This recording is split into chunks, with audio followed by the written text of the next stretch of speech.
Good evening, everyone, and welcome to the Springfield Township Board of Trustees regular meeting. It is Tuesday, March 8th, 2022 at approximately 5:30 p.m. Mr. Burning, will you please have the roll call? Yes, Mr. Burning? Present. Mr. Honolaw? Present. Ms. Davis? Present. All the trustees are present. Thank you, and I ask that you all stand with me and we pledge allegiance. Pledge allegiance to the flag of the United States of America and to the republic for which it stands, one nation, under God, indivisible, with liberty and justice for all. First on our agenda for this evening is the public hearing regarding the 2022 permanent appropriations. Mr. Gilbert, do you have a presentation? I do. Thank you, Ms. Davis. Thank you. It's that time of year again when we adopt our permanent appropriations. As the board is aware, in late December, early January, we adopt our temporary appropriations, which allows us to close out the previous year, determine carryover amounts and available fund balances for the next year, and then allows us to prepare the permanent appropriations that are required to be certified and sent to the county at the end of March. So this evening we are looking at, again, the 22 permanent appropriations, and there have been some changes since the temporary, and hopefully throughout this presentation, which albeit is brief, because with hundreds of different fund items and our fund numbers, as well as the various components to each department, it'd be impossible to go through in a public meeting over every line item. However, we'll try and hit the highlights. So I think it's always good just to start with how the budget process works in a township. So in July, and I know it sounds odd, but in July it really starts our process when we create the tax budget. And the tax budget essentially provides us with actual numbers from the previous year, actual revenue and expenditures from the previous year. Then it also provides us with first half actual revenues and expenditures from that current year and estimated for the second half of that year, and then it also forecasts what revenues and expenditures will be for the subsequent year. And as the board is aware, we're very conservative in terms of our revenues and also our sort of worst case scenario with our expenditures, so that we're never caught in a situation where we are caught off guard by not having enough revenue for our anticipated expenditures. So again, we create that tax budget in July. In September, the county certifies the township tax budget, which then creates sort of our certificate of resources, which shows how much money we will have available. The township authorizes the tax levies in October. Then in January, we adopt the temporary, and then here we are in March where we adopt the permanent, which is our essentially our budgetary guidebook for the year. And I think it's important to note that these are called appropriations for a reason. That we appropriate the money, but it doesn't necessarily mean we're going to spend it. But in a township, you legally have to have the money appropriated before you can legally expend any money. So we take from our cash balances, we appropriate some of that, which then allows us to expend the money if the board so chooses. And again, just because you appropriate money in this process, this board still has to approve any purchase over $2,500 from these appropriations. So I think some people think that just because we're going to spend or appropriate this money that it's as good as spent. And in fact, what I will illustrate is we spend less than 80% of what's appropriated each year. So in 21, the appropriations were just under $35 million. And also, I think it's important to realize that unlike some cities and in particular school districts, the township doesn't separate it out operational and capital operating budgets. So our capital costs are blended into our operating costs in these appropriations.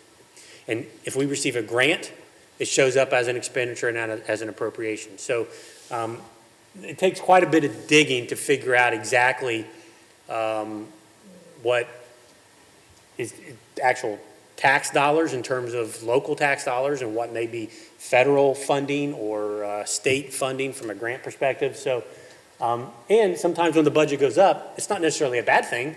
It may just be because we received more in grant funding or federal funding that allows us to do some stuff. So just understand that when you look at these numbers.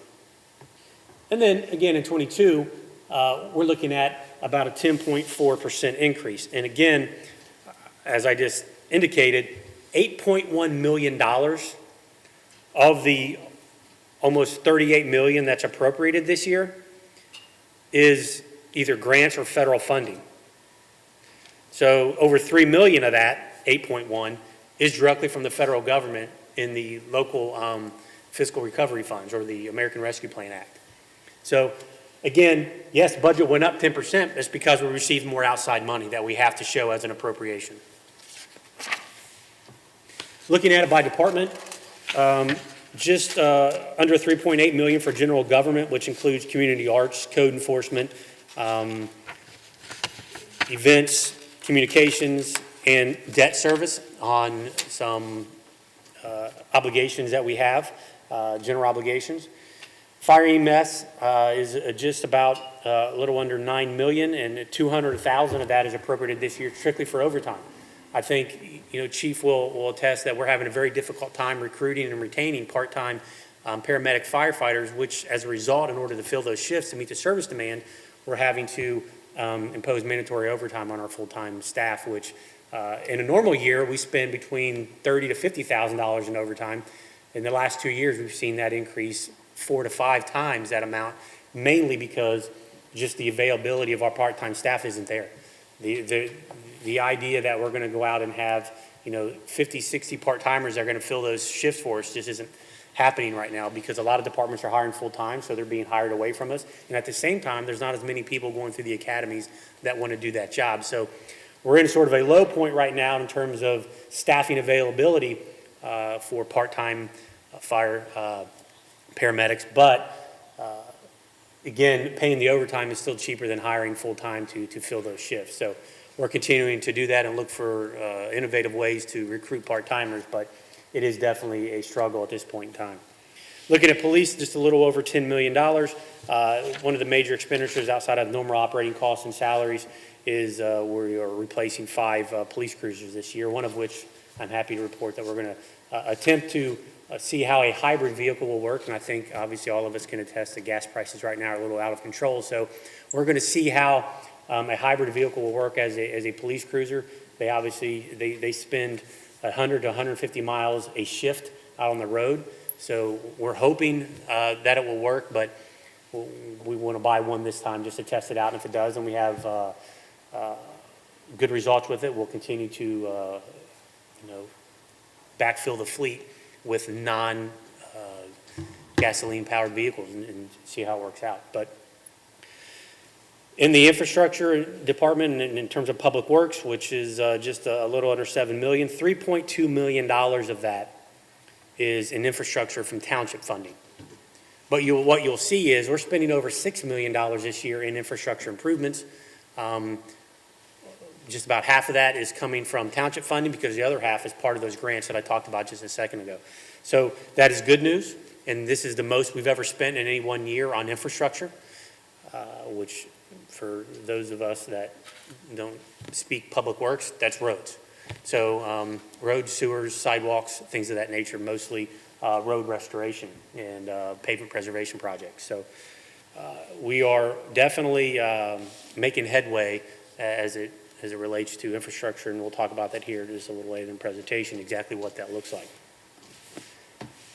As we look at appropriations by department in comparison to last year, you can see they're up a little bit in each department, and that's simply because, again, some of the departments, especially police and fire, are very personnel heavy, and I think that's just the nature of those services. So they're 24/7 operations, which take a lot of personnel to operate those departments. So over 80% of their budget strictly comes down to personnel.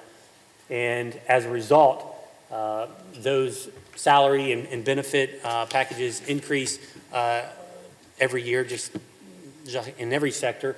And in addition to that, the cost of things are just going up, whether it's purchasing and replacing equipment, obviously fuel, things of that nature. So they are going up in each department. When you look at Public Works especially, it's going up because we generally spend what's available. So we don't hold back money in Public Works because the need is there to fix as many roads as we possibly can. So we generally spend as much as we can out of the Public Works funds.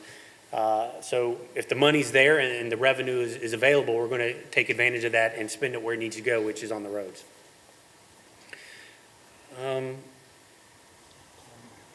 Again, just as a reminder, so a lot of these budgets go up from year to year because of outside funding. So as I mentioned, we generally spend less than 80% of what we appropriate each year, and in this case, last year in 21, we spent 77% of what we appropriated. I think the year previous was 78%. So while we are budgeting or appropriating almost 38 million this year, we generally will spend somewhere between 75 to 78% of that. And we appropriate it just in the event that we need to spend it. It's there, but we hope in a lot of these categories where we have appropriations that we never have to spend them. But we do appropriate it just in case, those situations necessitate that particular expenditure. Looking at revenue, and the general fund sort of fluctuate each year, and that's primarily based on the Joint Economic Development Zone. So the majority of our departments, their revenue stays flat because they're property tax dependent. With the general fund, it's a little more volatile in terms of the Joint Economic Development Zone and the income tax. So you see the up and downs there in the first column. Public Works Department, a mild increase each year. That's primarily because of the motor vehicle license tax and the gas tax had brought in some additional revenue in the past few years. When you look at police and fire and you see the big jump from the previous 2 years to the last two, that's the 2.5 mil levies that were approved back in November of 20. So you see that bump there in those two departments. Then if you look in the ambulance EMS fund, it's generally around $900,000 to $1 million a year is what the medical billing brings in the ambulance EMS fund. This is back to 2016, what the township has spent in infrastructure spending. So again, this year we're spending a little over 6.5 million in infrastructure, which Mike, correct me if I'm wrong, but that's close to 30 streets this year? That is correct. Yeah. So the biggest expenditure we've made, 3.265 million of that is coming from the township. So the rest of that is grant funding that we received. And since 2015, over $22 million in infrastructure and $8.7 million in outside grants were brought into the township. So there's probably not a lot of other communities with our size and our resources that can say in the last, 7 years that they spent $22 million on infrastructure. So, and again, over 8 million of that was money that didn't come from local taxpayers. I think that's huge. So, and obviously that's a credit to Mike Gould and his department and everything that he does to bring those outside dollars. So I think while we still have a lot of work to do, we have 400 streets in the township and a lot of them I know still need repair. I think the fact that we can say that we've repaved close to 30 to 35% of the roads in the last 6 years is pretty remarkable. So we'll continue with that. I will show you though later on in the projections that we can't afford to spend $3 million every year on infrastructure. I know it's hard to turn down the grant funding because it's 2 for $1. They're covering 50% of the cost, but at some point we're going to have to slow down on that spending because right now we're drawing down on those reserves and we're spending more than we're bringing in as it relates to infrastructure because we're drawing down on that carryover amount.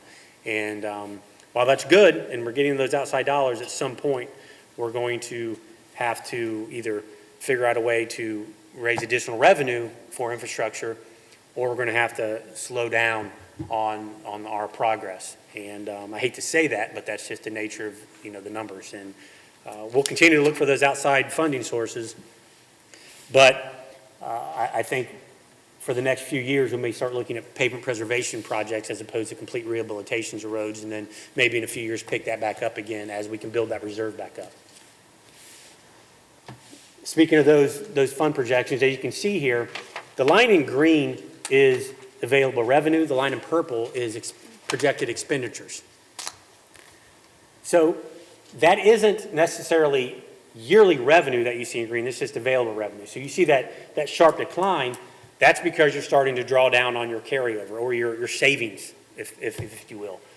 Expenditures continue to go up every year because, again, we're trying to expend the money to match those grants that we receive, where we have to put forth 50% of the matching amount. So when those lines converge, that's not a good thing. You want to keep those lines as far apart as possible. So at some point, we're going to have to flatten out that green line and reduce that purple line. We can't have those lines intersect. So it's just a good illustration to show you kind of where we are and where we're heading.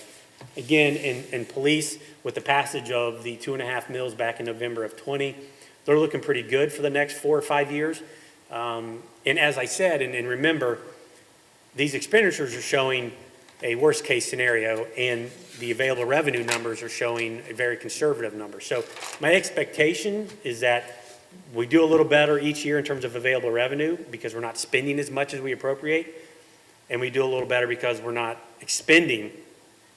We're bringing in more money because we're just very conservative in those numbers, but at the same time, police and fire are a little more predictable because of the property tax aspect.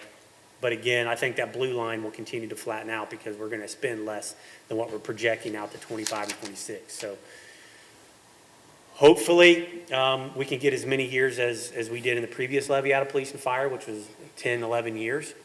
But with the cost of just operating costs nowadays, I'm not confident that that's going to happen, but we're going to do everything within our power to do so. When you look at fire, the situation is a little more dire.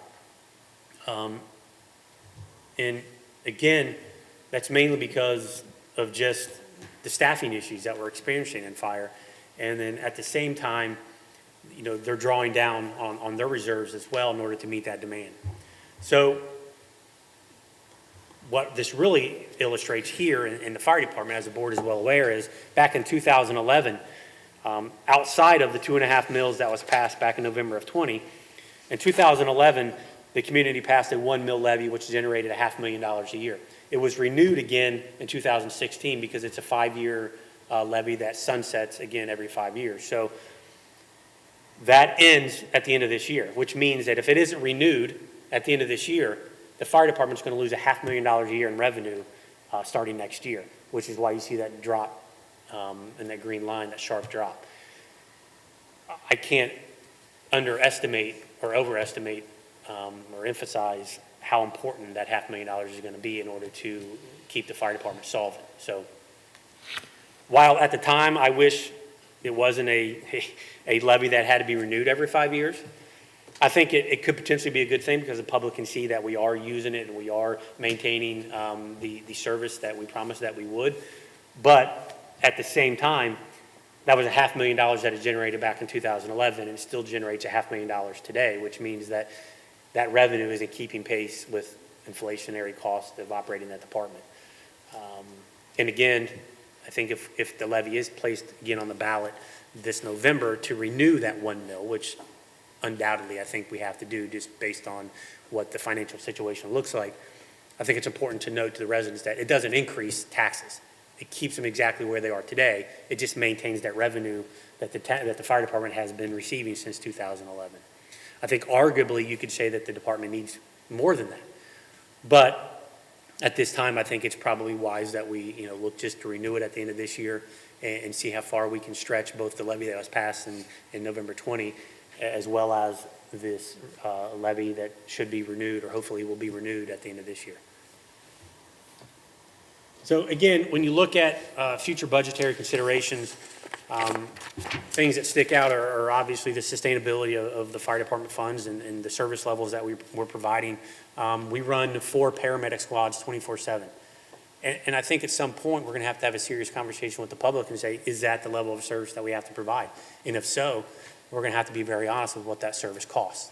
And it's not cheap. And additionally, with the idea that we can't fund our part-time, I'm not fund them, but we can't staff our part-time hours, that's making the situation even more difficult because every time we have to hire a full-time person, that's costing us about 30 to 40% more than it would to be able to fill those hours with a part-timer. So the idea that we're going to just go out and hire full-time people to fund that, would add another $1.5 million of cost to a department that's already struggling to meet the funding demands that are placed upon it today. Again, as I talked about, the infrastructure spending and the impacts of the general fund. So again, this is going to be dictated by JED's revenue. So if the JED's revenue continues, or if it goes up, which hopefully it will with some of the economic development projects that we're seeing happening in the community, we may be able to continue with this pace, albeit maybe a little slower pace, but definitely not $3 million a year. But we can absorb, $1 million to $1.5 million a year in expenditures, hopefully matching those with some outside funding. So maybe do $3 to $3.5 million a year in infrastructure improvements. But we'll have to see how the JED's revenue is coming in. And then lastly, and as we've talked about, it's just expenditures versus revenue. It's a simple equation. And we have to make sure that we get that revenue number close to that expenditure number. There's only really two options. It's not rocket science. You either have to increase revenue or you have to decrease expenditures. So right now we're okay. The projections are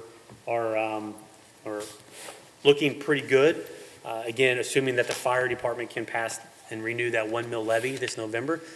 But at the same time, there are some decisions that need to be made in the next few years, and that's a serious conversation with the community to say, what is the service level do you want, and how much of that are you willing to pay for? We're not, as a local government, not immune to the inflationary, cost increases that everyone sees in their daily lives. And when you run a department of, 50 police officers and, 35 full-time paramedic firefighters, and then another, 20 to 30, hopefully sometimes 40 to fill the shifts part-timers, it's a big expense. And, when you run a department 24 hours a day, 7 days a week, 365 days a year, the costs are pretty exorbitant. But at the same time, that's what the community has to decide. What level of service do you want? And the cost will come accordingly. So I know that was sort of big picture, and the board obviously has copies of the appropriation. So at this time, I guess I'll entertain any questions of the board or the public. Well, I just want to make a couple comments. One is everyone's having the same problem with part-time firefighters. There just aren't enough of them. So if guys want to work full-time, there's full-time opportunities everywhere. You're reading the paper every couple of weeks. I know Fairfield, it was just in the paper, is adding a bunch of full-time firefighters, so they're going to pass a big levy to cover it because the part-timers just aren't out there anymore because there's just not enough firefighters, period. So that diminishes that. The second thing is, a 10% increase sounds like, 10.4% increase sounds like a lot, but of the $3 million of the increase in appropriations, $2.6 million of it is for road projects. And if you look at last year I believe was the biggest road project expense we ever had by about $1 million. So this year we're going $2.6 million above that. Yeah. So clearly most of the increase is in trying to get our road situation as close to, back to 100%. I know about 7 years ago we had about a $42 million road problem, and that's why we spent $22 million in the last 7 years. So clearly, 10.4 sounds like a lot, but when you take out the additional road money, it's not, it's maybe 1 or 2%. So sure. That's all I had. Chris, I just want to say thank you. You did a great job putting together all the data for us so we could see all the line item expenditures and the way you've organized everything. It makes it easy for us to review and understand the budget. Well, I appreciate that, but then I have to pass that on to staff. They do a lion's share of the work in getting the numbers to me, and a lot of the spreadsheets that you see in here were generated by Mike and Rick and Rob and Kim Cox, obviously. So I appreciate that, and it is undoubtedly a big task, and it takes us months to put this information together, but really the credit goes to staff. They really make the budgetary process easier on me than maybe some township administrators have it, but they do a phenomenal job, and we work well together to put this together, so I do appreciate that. Thank you. Thank you very much. If there's any questions of the public at all. Are there any questions from members of the public about the public hearing? No questions? Okay. All right. So next on the agenda for tonight is a special presentation of the Star Award from Arts Connect. I'd like to invite up Lisa Zupan and Braeden Williams to the front of the room. I believe Kim has a description of the award and the recipient for this year, so we will all come down.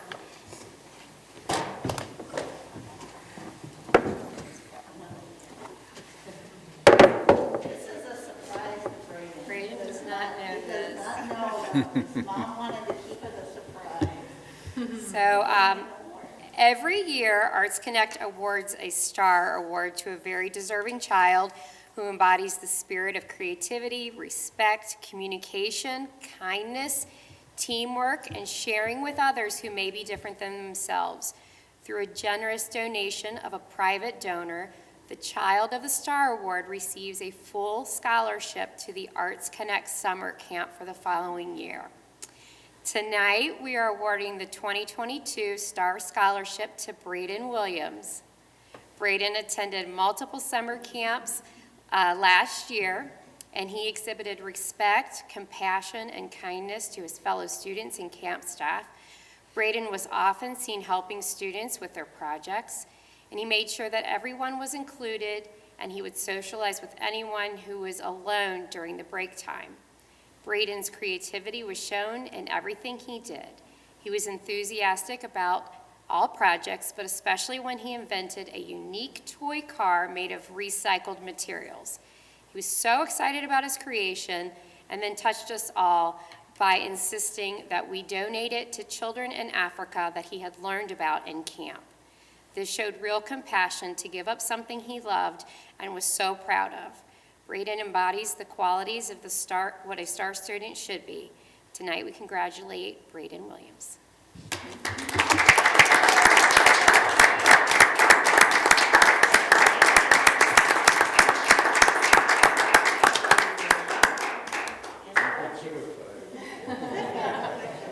You're coming back this summer. Braeden has picked six out of the 8 camps to attend, so we're so excited to have him there. I'm going to take a picture. Is that good? All right. 1, 2, 3. Are you excited, Brandon? Are you surprised? Yeah. Mom said, oh, I'm not going to tell him anything. It'll be a He surprise. wondered why you brought him to this. Yeah, he's like, why am I listening to all these numbers?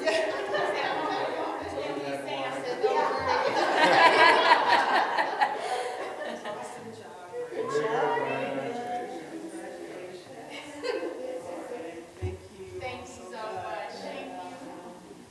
Hey, Kim, are one of the camps budget camp that he has to go to? Budget camp, he's passed already. I almost said that the Star Award for a very deserving child who sat through budget, but Right. I just want to say how touched I was. I explained to him about when I volunteered in East Africa, these poor kids, they would make toys out of recycled materials, and he was just enthralled. So he put together the most creative toy, and then insisted that we knew he loved it. He insisted that, no, I want you to send it to them in Africa. So, very, very.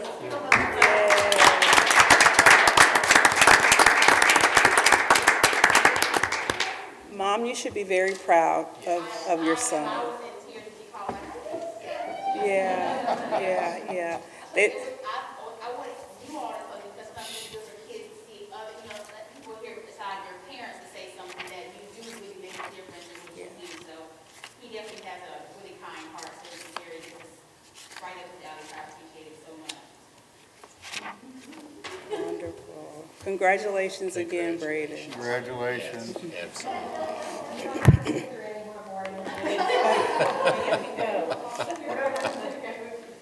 you again. All right, thank you. Okay.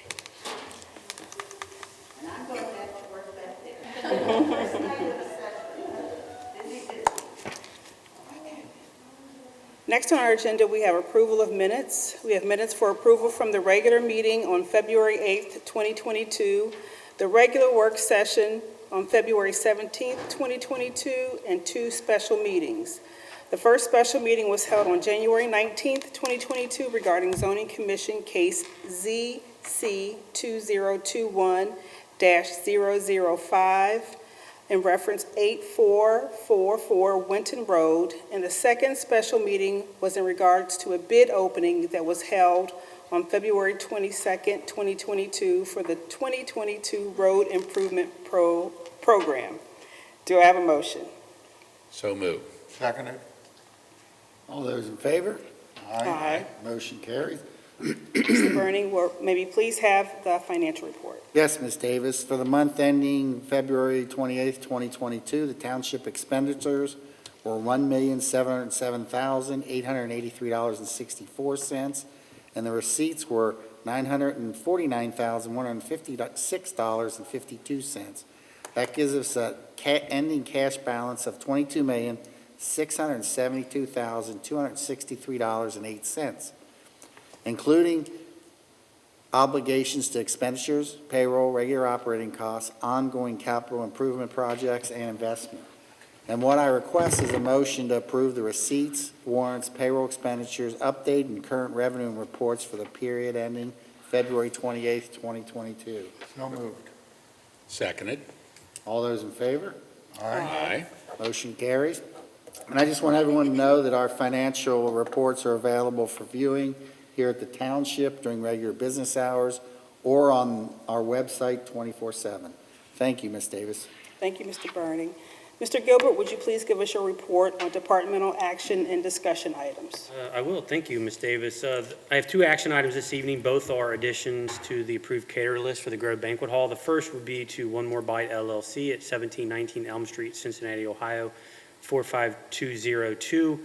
And I'm requesting a motion to approve this particular caterer to the approved catering list pending execution of required insurance agreement. So moved. Seconded. All those in favor? Aye. Motion carries. The second addition that we have is for David's Catering. Is that how we pronounce this? There's 3 E's in the name.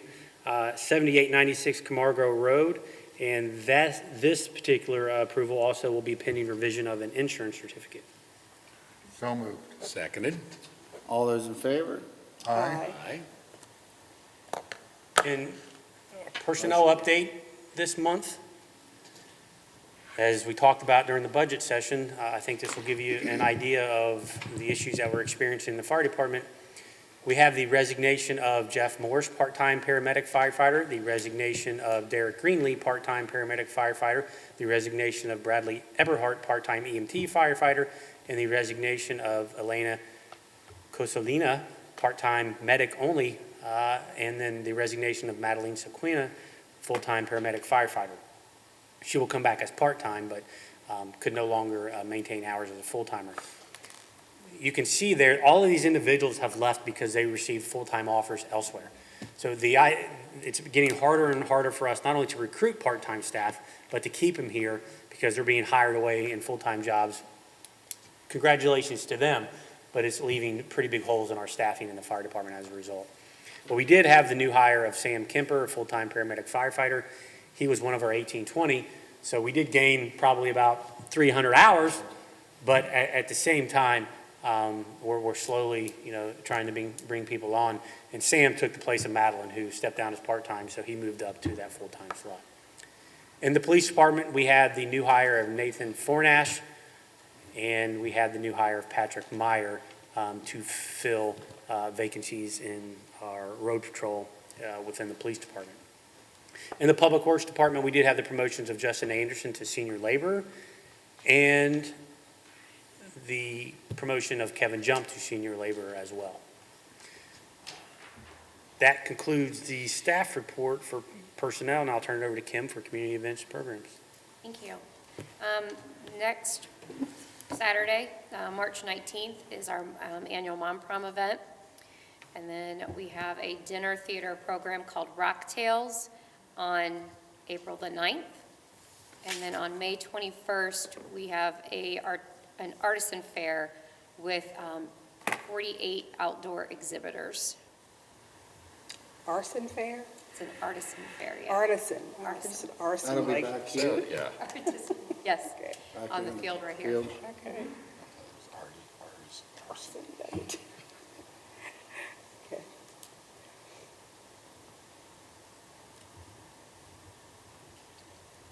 That concludes your, I'm sorry, so that does include my staff report unless there are any questions of the board. Sorry. thank you. Okay, we have 4 resolutions before the board tonight for consideration. The first resolution for consideration is resolution number 20-2022, modifying the schedule listing each street on which parking is prohibited or restricted within Springfield Township as required by section 302.2 of the Springfield Township parking regulations. Do we have a motion? So moved. Seconded. Mr. Burning. Aye. Mr. Honalaw. Aye. Ms. Davis. Aye. Resolution carries. Next, we have resolution number 21-2022, authorizing private sale of unneeded and unfit for use property in the police department. Do we have a motion? So moved. Seconded. Mr. Burning. Aye. Mr. Honalaw. Aye. Ms. Davis. Aye. Resolution carries. Next, we have resolution number 22-2022, approving cash advance from general fund to FEMA fund and community development block grant fund. Do we have a motion? So moved. Seconded. Mr. Burning. Aye. Mr. Honalaw. Aye. Ms. Davis. Aye. Resolution carries.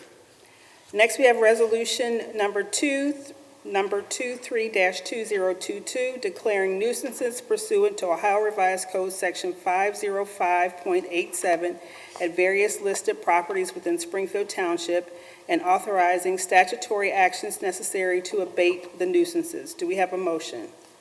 So moved. Seconded. Mr. Burning. Aye.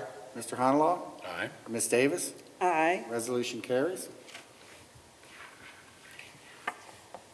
Now we are at the section, do we have any old business? I do not. I do not. Is there any new business? I do not. Not tonight, no. I have some new business.